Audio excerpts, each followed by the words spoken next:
नाही, अध्यक्ष महोदय, आपल्याला कल्पना आहे की या राज्याच्या विधानसभेमध्ये माननीय आर पाटील साहेब असताना आपण डान्स बार बंदीचं विधेयक आणलं आणि आपण डान्स बार बंदी केली।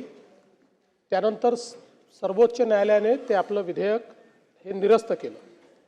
ते निरस्त केल्यानंतर मी मुख्यमंत्री असताना पुन्हा आपण नव्याने विधेयक आणलं आणि पुन्हा डान्स बार बंदी केली।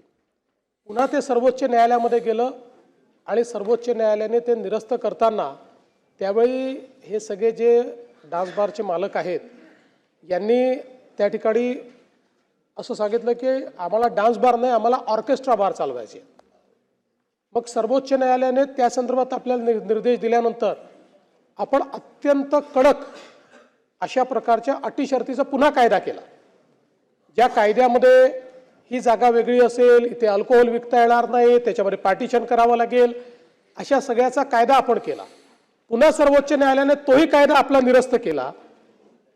पुन्हा आपण नव्याने काही नियम केले आणि ते नियम त्यानंतर मात्र सर्वोच्च न्यायालयाने आपले नियम बाह्य केले नाही।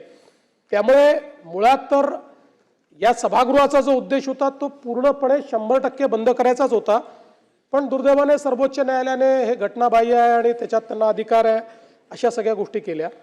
पण आता कोणालाही लायसन्स डान्स बारचा नाही, आता ऑर्केस्ट्रा बारचा लायसन्स आपल्याकडे आहे।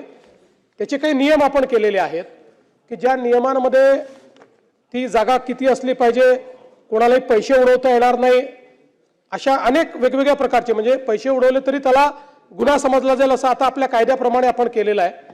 अशा सगळ्या गोष्टी आपण केल्यात, तरी देखील आपण जे सांगता ती वस्तुस्थिती तपासण्यात येईल।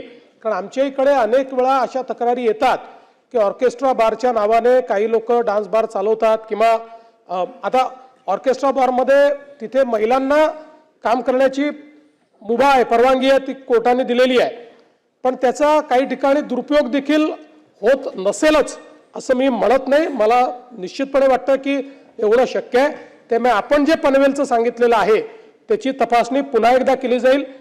नेहमी तिकडच्याच तक्रारी जास्त येतात, तो जो आपला सगळा भाग आहे त्या बेल्टच्या, पूर्वी जेव्हा कायदा केला त्या बेल्टमुळेच आपण हा कायदा केला होता, त्यामुळे पुन्हा तिथली तपासणी करण्यात येईल। आणि जसं राज्यमंत्री महोदयांनी सांगितलं की काही आपण आता कारवाई करतो, काही ठिकाणी लायसन्सेस त्यांचे आपण सस्पेंड करतो आपल्या कायद्याप्रमाणे, पण असं लक्षात येतं की सस्पेंड झालं, 15 दिवस बंद ठेवला, पैसे पुन्हा भरले की पुन्हा तशाच पद्धतीने ते सुरू करतात।